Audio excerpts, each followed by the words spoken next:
بنایا ہوا کلام یا انسان کی کوئی بنائی ہوئی چیز، اس میں تبدیلی آ سکتی ہے کیونکہ وہ انسان کی بنائی ہوئی ہے، لیکن خدا کی بنائی ہوئی، خدا کی دی ہوئی، خدا کے قوانین، ان کے متعلق ایسا سوچنا بھی میں سمجھتا ہوں بلاسفیمی۔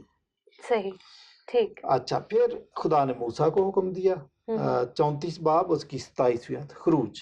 موسیٰ کو بھی خدا نے کہا کہ یہ لکھو۔ سر حوالہ اگر آپ پھر سے repeat میں کریں۔ بتا رہا ہوں کہ خروج اس کی 34واں باب 27ویں آیت میں لکھا ہے، لکھو۔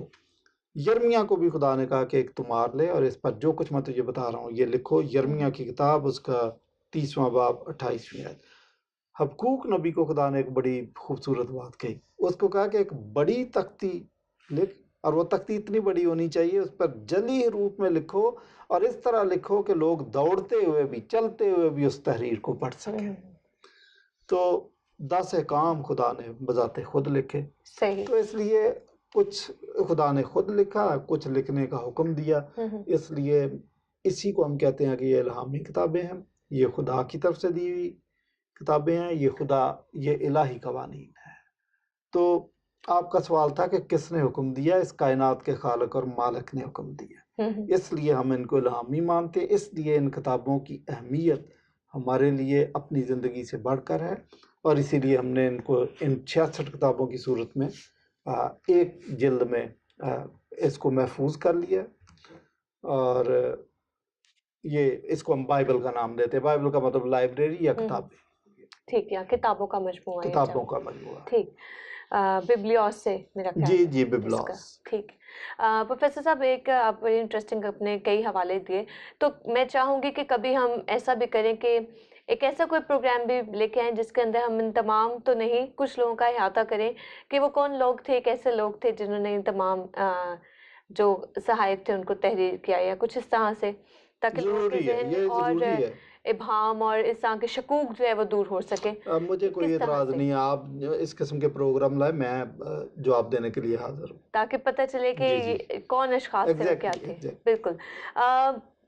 اس تمام گفتگو سے جو آپ نے ابھی فرمائی، اس سے کیا ہم یہ بات کہہ سکتے ہیں ویری کریکٹلی کہ یہ جو بائبل مقدس ہے، اس کو بائبل مقدس کہنے کے بجائے ورڈ آف گاڈ کہنا چاہیے، تو بھی ویری کریکٹلی اگر میں صحیح لفظ جی استعمال کر جی رہی جی، ہوں تو؟ ہم کہہ سکتے ہیں ورڈ، بلکہ کہنا ہے ورڈ آف گاڈ چاہیے، بائبل مقدس بھی آپ کہہ سکتے ہیں، اس کا بھی مطلب وہی ہے۔ ورڈ آف گاڈ جب ہم کہتے ہیں تو آپ نے مور اسپیسیفک کر دیا ٹھیک ہے، کہ یہ خدا کا کلام ہے۔ ٹھیک ہے، ٹھیک ہے، صحیح۔ میں اس کے حوالے دیتا ہوں۔ عبرانیوں پہلا باب پہلی آیت میں لکھا ہے کہ خدا نے طرح بطرح، اگلے زمانے میں طرح بطرح، حصہ بحصہ نبیوں کی معرفت کلام کیا، اور اخیر زمانے میں خدا بنفس نفیس دنیا میں آ گیا اور اس نے روبرو انسان کے بالمشافہ کلام کیا۔ تو یہ خدا کا کلام ہے۔ دوسرا تموتھیوس تیسرے باب کی 16ویں آیت میں لکھا ہے کہ ہر ایک صحیفہ خدا کے الہام سے ہے۔ تو ہر ایک صحیفہ وہ ہے جو ہم نے کینن میں شامل کیا، یا آپ اس کو اگر ریفریز کرنا چاہے تو آپ کہیں کہ کینن خدا کے الہام سے، آسان کر ٹھیک دیتا ہے، ہوں۔ یعنی جو فہرست مسلمہ ہے جی جی، وہ خود خدا کے الہام سے ہے، کیونکہ ہم نے کتابیں وہ لی ہیں جو الہامی کتابیں تھیں، جن پہ ہمیں ڈاؤٹ تھا، اور وہ ہم نے شامل نہیں کی۔ کتابیں تو اور بھی تھیں، کتابیں تو آج بھی بڑی آپ کو مل جائیں گی، لیکن ہم نے اس میں شامل نہیں کی۔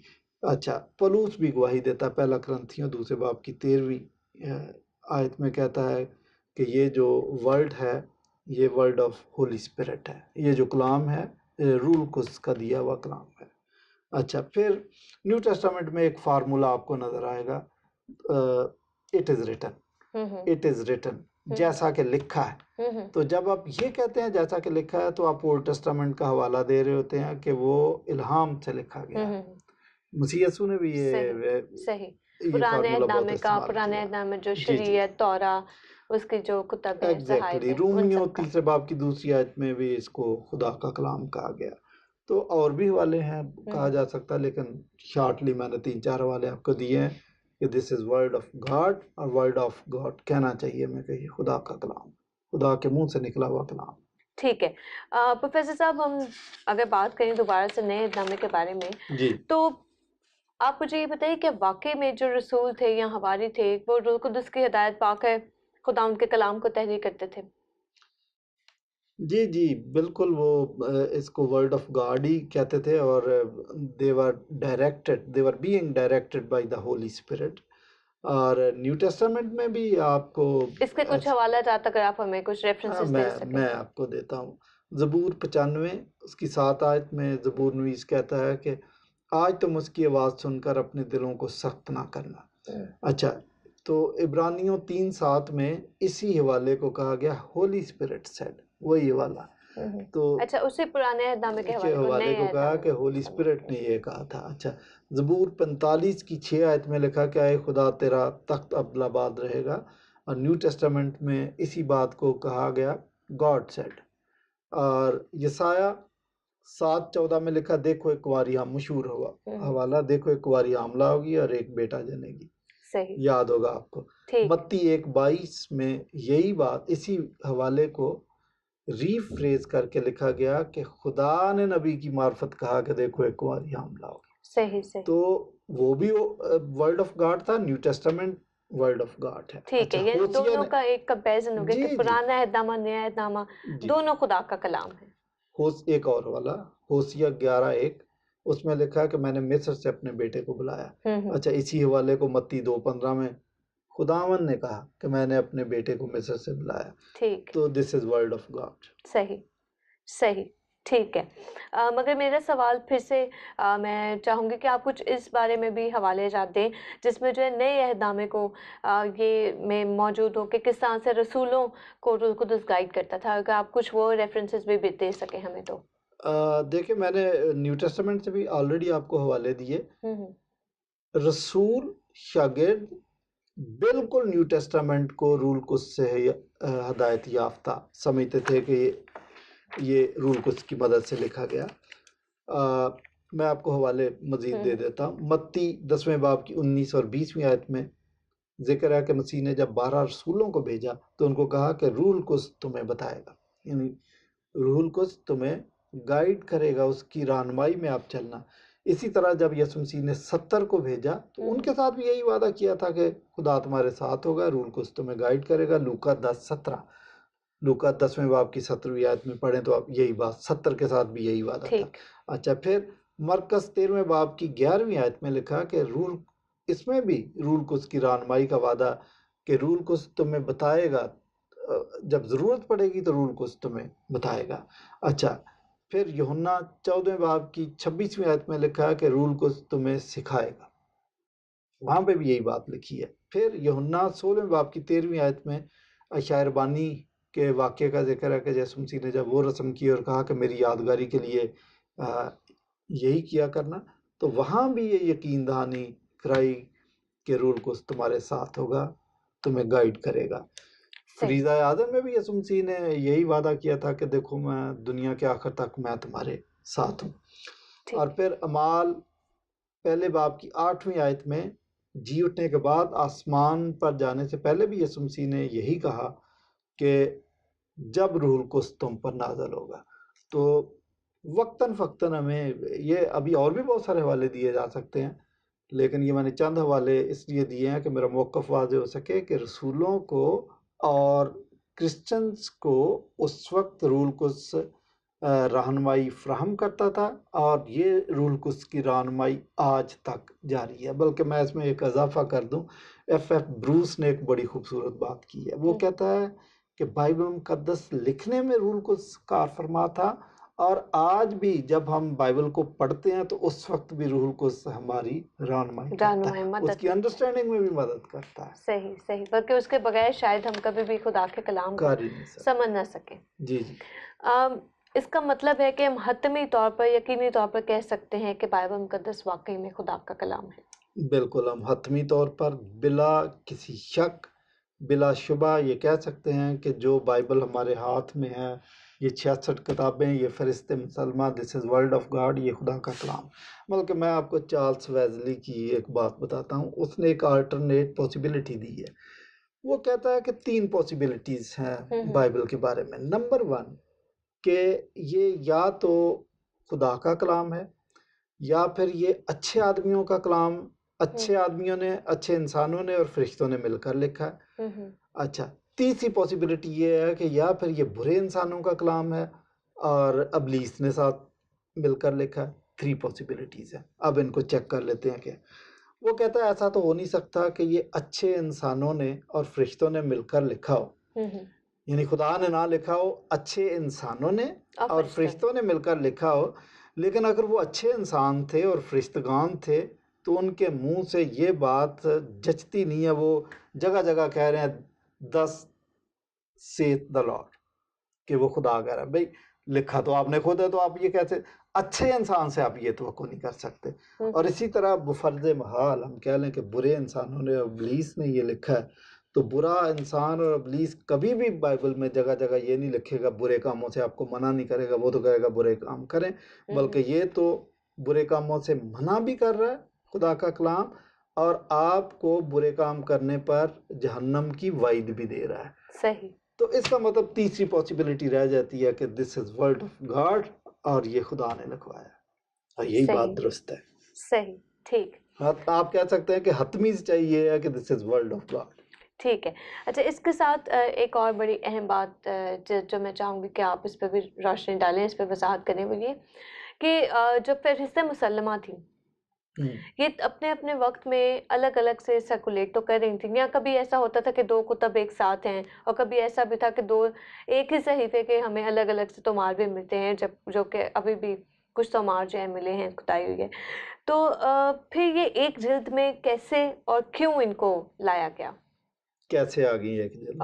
جی ویری امپورٹنٹ ان کو کوسچن. ایک جگہ پہ جمع کیسے کیا؟ ویسے تو میں آپ کو بتاؤں کہ کینن کے متعلق آپ 1000 سوال بھی کریں تو میں سمجھتا ہوں کہ وہ ایکولی امپورٹنٹ سوال ہوں گے. یہ ٹاپک اس قسم کا بہت زبردست ٹاپک ہے، اور اس پہ جتنے بھی سوالات آئے ان میں ہم کسی سوال کو نگلیکٹ نہیں کر سکتے. آپ نے کہا کہ یہ کتابیں الگ الگ اپنی اپنی جگہ میں الگ الگ وقتوں میں لکھی گئیں، ایک جلد میں یا اکٹھی کیسے ہو گئیں؟ کیسے؟ کون سی قوت تھی جس نے ان کو اکٹھا کر دیا؟ پہلی بات تو یہی ہے کہ جو ہم شروع سے بات کر رہے ہیں کہ وہ خدائی قوت تھی جس نے اکٹھا کیا. چونکہ پلان اس پہ کام ہو رہا ہے، وہی لکھوا رہا تھا، تو اسی نے اکٹھا کروایا، نو ڈاؤٹ. دوسری بات، ولیم بارکلے ایک بڑی خوبصورت بات کہتا ہے کہ دیس بکس ور پروفیٹک. یہ آپ کہیں کہ چونکہ نبیوں کی کتابیں تھیں، الہامی کتابیں تھیں، اس لیے ان کو کوئی جمع ہونے سے، ایک جگہ ہونے سے یا اس فہرست میں شامل ہونے سے کوئی روک ہی نہیں سکتا تھا. پروفیٹک تھی. اچھا، پھر ڈیمانڈ آف دا چرچ کی ڈیمانڈ تھی، کیونکہ چرچ پہلے قائم ہوا اور کتابیں نیو ٹیسٹامنٹ کی بعد میں لکھی گئی، اس لیے چرچ کی ڈیمانڈ تھی کہ ہمیں بتایا جائے کہ کرسچینٹی کیا ہے. تو چرچ کی ڈیمانڈ کی وجہ سے یہ کتابیں سرکولیٹ جو کر رہی تھی ان کو ایک جگہ کر رہی تاکہ ہر کلیسیا کو پتہ چل جائے.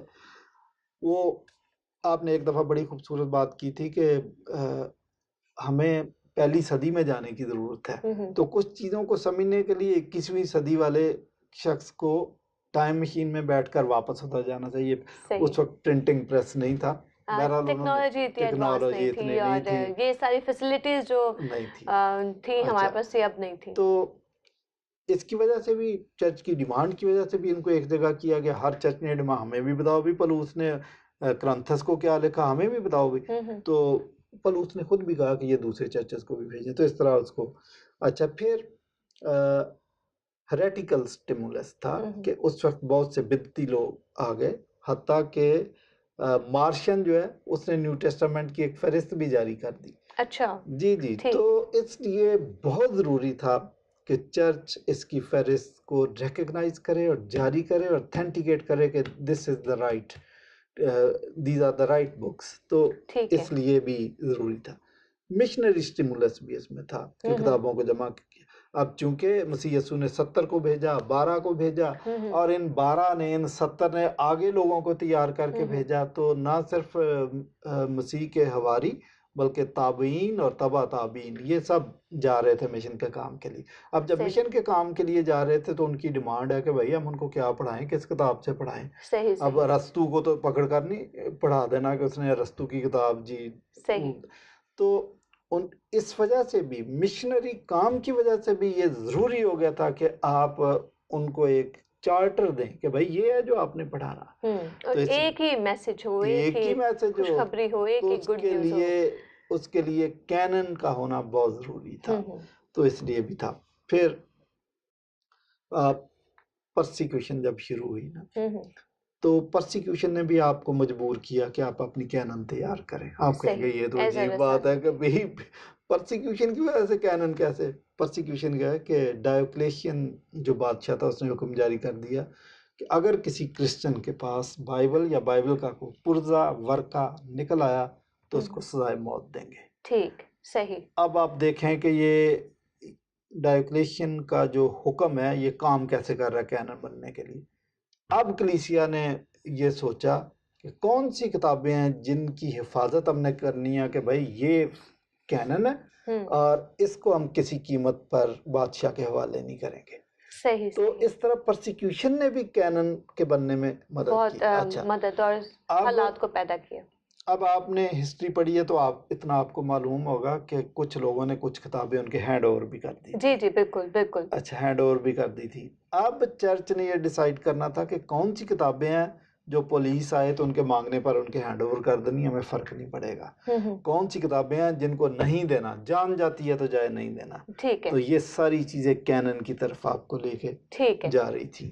مطلب اس وقت حالات ہی ایسے پیدا ہو گئے تھے کہ اس کو ترتیب دینا بہت ضروری تھا. حالات تو پھر خدا کنٹرول کر رہا تھا نا ان چیزوں کو. اچھا، پھر چرچ نے بعد میں جب کانسٹنٹائن کرسچن ہو گیا تو چرچ آزاد ہو گیا، چرچ مضبوط ہو گیا. تو اس وقت لوگوں نے بعض لوگوں پر کرٹیسائز کرنا شروع کر دیا کہ بھائی آپ کون سے کرسچن ہو، ابھی آپ بڑے اگلی سیٹ پہ آ کے بیٹھ جاتے ہو. آپ نے تو بادشاہ کے حکم پر پولیس کو ہمارے سامنے بائبل دے دی تھی. تو اس نے کہا بھائی وہ میں نے بائبل نہیں دی تھی، وہ ہیریٹیکل لٹریچر تھا جو میں نے دیا تھا. اصل بائبل تو یہ میں نے سنبھال کے رکھی ہوئی ہے، مجھے کیا سمجھتا. کچھ لوگ ایسے تھے جنہوں نے سچ مچ بائبل اس بادشاہ کے یا اس کے کارندوں کے حوالے کر دی تھی، اور جنہوں نے حوالے کر دی تھی ان کو جب کرسچن سٹیٹ بنی تو انہوں نے کہا کہ یہ ٹریڈیٹر ہیں. ٹریڈیٹر کا مطلب ہے جو ہینڈ اوور کرتا ہے کسی کے. ٹھیک ہے نا. تو ہینڈ اوور کرنے والے کو ٹریڈیٹر کہا. بعد میں اسی کو ٹریڈیٹر سے لفظ نکلا ٹریٹر. یہ غدار ہیں، ایمان کے غدار ہیں. تو یہ ساری چیزیں آپ یہ دیکھیں کینن کی طرف آپ کو لے کے جا رہی تھی. اس سے بھی بڑھ کر آپ کو بات بتاؤں کہ جب first Christian emperor Constantine Christian ہو گیا نا جب وہ، تو اس نے یوسیبیس کو کہا کہ آپ مجھے 50 بائبل کی کاپیاں تیار کر کے دو. تو وہ کس کی کاپیاں تیار کر کے دے گا اگر اس کو پتہ نہیں ہے کہ بائبل ہے کیا، کینن ہے کیا. تو آپ یہ دیکھیں یہ ساری چیزیں آپ کو لے کے کدھر جا رہی تھی، کینن کی طرف، فہرست مسلمہ کی طرف. تو بے شک یہ حالات اور واقعات تھے جن کی وجہ سے کینن بنی، لیکن میں یہ کہوں گا کہ ان سارے حالات اور واقعات کو ایکچولی اس کائنات کا خالق اور مالک جس کے منصوبے کے مطابق یہ سارا کام ہو رہا تھا وہ کنٹرول کر رہا تھا. صحیح.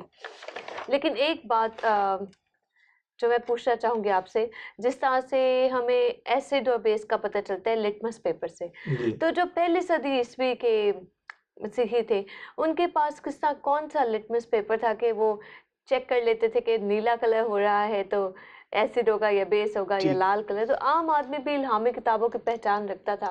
آپ نے ایک پروگرام میں بتایا تھا پولس رسول کے خطوط کی پہچان.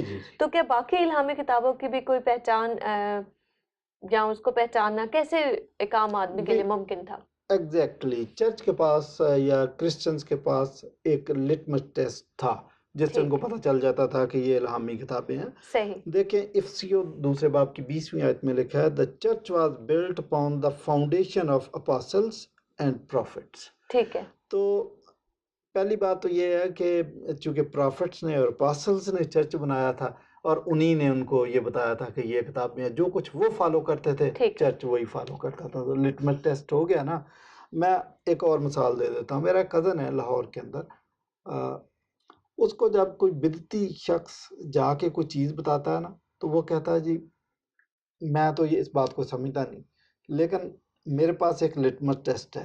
میں پادری شفیق کو فون کروں گا، اگر وہ اس کو کہے گا صحیح ہے تو میں صحیح مان لوں گا، اگر وہ کہے گا غلط ہے تو میں بھی غلط مانوں گا. ان کرسچنز کے پاس بھی یہ لٹمس ٹیسٹ تھا کہ رسول کیا کرتے تھے، ٹھیک وہ ہے. کیا کرتے تھے. تو دیٹ واز لٹمس ٹیسٹ. اور بھی سنیں کہ یوحنا 16 باب کی 13ویں آیت میں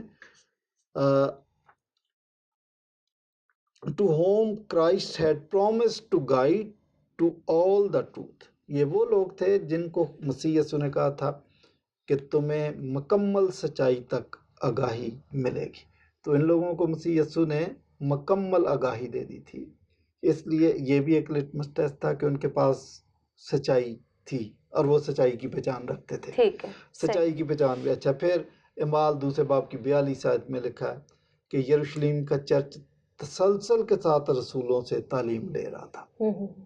تو جو ابتدائی چرچ تھا وہ رسولوں سے تعلیم بھی لے رہا تھا، تو وہ مس گائیڈ ہونے کے ان کے چانسز کم تھے. صحیح. یعنی کہنا یہ چاہیے ہے کہ جو بھی فہرست مسلمہ تیار ہوئی ان تمام فہرست کو بنانے میں بڑی احتیاط کا کام لیا گیا، بڑی ہی زیادہ ذمہ داری سے وہ کام کیا گیا، بڑی احتیاط کے ساتھ. جی، پھر مسیح یسوع نے یہ بھی کہا کہ میں تمہیں ایک دوسرا مددگار بھیجوں گا. That was Holy Spirit. ٹھیک ہے. تو ہولی اسپرٹ کی پریزنس فرسٹ سینچری ویسے تو اب بھی ہے اور رہے گی اور رہتی تھی، لیکن فرسٹ سینچری میں رسولوں کے ساتھ، مسیحوں کے ساتھ ہولی اسپرٹ کا چولی دامن کا ساتھ تھا، انہیں گائیڈ کرتا تھا. ٹھیک ہے. صحیح. تو اس کا مطلب ہے کہ یہ بڑی احتیاط کے ساتھ یہ کام کیا گیا اور انتہائی چھان پھٹک کر کے جسے کہا جاتا ہے. ایگزیکٹلی. فہرست مسلمہ جو تیار کی گئی ہے، رسول اور چرچ فادرز ابتدائی مسیحی انتہائی احتیاط کے ساتھ کام لیتے تھے. آپ بائبل پڑھتے ہیں، آپ کو وہاں سے پتہ چل جاتا ہے کہ وہ ایک تو سلیکٹنگ پروسیجر تھا ان کا، کہ کسی انجیل میں لکھا ہے، آپ کو شاید حوالہ یاد ہو، ہاں بہت کچھ لکھا گیا تھا بٹ دے سلیکٹڈ، کہ کیا لکھنا ہے انہوں نے سلیکٹ کیا، نمبر 1. اچھا، پھر وہ کچھ لکھا گیا جس سے سچائی معلوم ہو سکے لوگوں کو، سارا نہیں لکھا گیا. ٹھیک ہے، نمبر 1. نمبر 2 کہ اورل ٹریڈیشن کو بھی سارٹ آؤٹ کیا گیا. یہ نہیں ہے کہ زبانی جو کچھ آ رہا ہے سب لکھ دو جی، نو نو نو نو، ایسے نہیں ہے. مثلا یوحنا کی موت کے بارے میں یہ غلط فہمی پائی گئی کہ مسیح یسوع نے کہا کہ جب تک خدا کی بادشاہت قائم نہ ہو چکے ہاں تم زندہ رہو گے، کوئی اس قسم کی بات. تو یہ غلط تشریح تھی. یوحنا 21 باب کی 23 اور 24 آیت میں اس بات کی وضاحت کر دی گئی کہ اس کا یہ مطلب نہیں تھا کہ وہ ہمیشہ زندہ رہے گا. تو غلط اورل ٹریڈیشن کو بھی اس کو ٹھیک کیا جا رہا ہے، اگر اس میں غلطی ہے تو اس کو ٹھیک کیا جا رہا ہے. ٹھیک ہے. پروفیسر صاحب، شکریہ ادا کرنا چاہیں گے آپ کا ان تمام سوالات پر مفصل طریقے کے ساتھ ہمیں بیان کرنے کے لیے. آپ کا بہت بہت شکریہ. امید ہے کہ ناظرین آپ کو بہت برکت ملی ہوگی، اور ساتھ ہی ساتھ میں جس طرح سے پروفیسر صاحب نے کہا کہ انجیل مقدس بمطابق یوحنا میں یہ درج ہے کہ اگر تمام جو کچھ ہوا، جو کچھ بیان کیا گیا، جو کچھ کہا گیا، اگر اس کو تحریری شکل میں لایا جاتا تو شاید دنیا میں کتابوں کی جگہ نہ رہ پاتی. اسی دعا کے ساتھ آپ سے اجازت چاہیں گے. اگلے پروگرام تک کے لیے اپنی ہوسٹ ڈاکٹر ماریا فلیچر کو اجازت دیجیے. اگلے پروگرام میں پھر کسی انٹرسٹنگ ٹاپک کے ساتھ آپ سے ملاقات ہوگی. اور اگر آپ کے ذہن میں کوئی بھی سوال ہے، کسی بھی ایسی بات کے بارے میں آپ چاہتے ہیں کہ ہم اپنے پروگرام میں اس کو شامل کریں، کسی عنوان کے بارے میں، تو آپ ضرور ہمیں لکھ بھیجیے. ہمارے فیس بک پیج پہ بھی آپ لکھ سکتے ہیں، اس کو لائک کریں. اس پہ جو ہماری ویڈیوز اپلوڈ ہوتی ہیں آپ انہیں دیکھ سکتے ہیں، ہم سے کانٹیکٹ کر سکتے ہیں، ہم سے رابطہ قائم کر سکتے ہیں. ان تمام باتوں کے ساتھ آپ سے اجازت چاہتے ہیں. خداوند آپ کو اپنی برکات سے مالا مال کرے. خدا حافظ.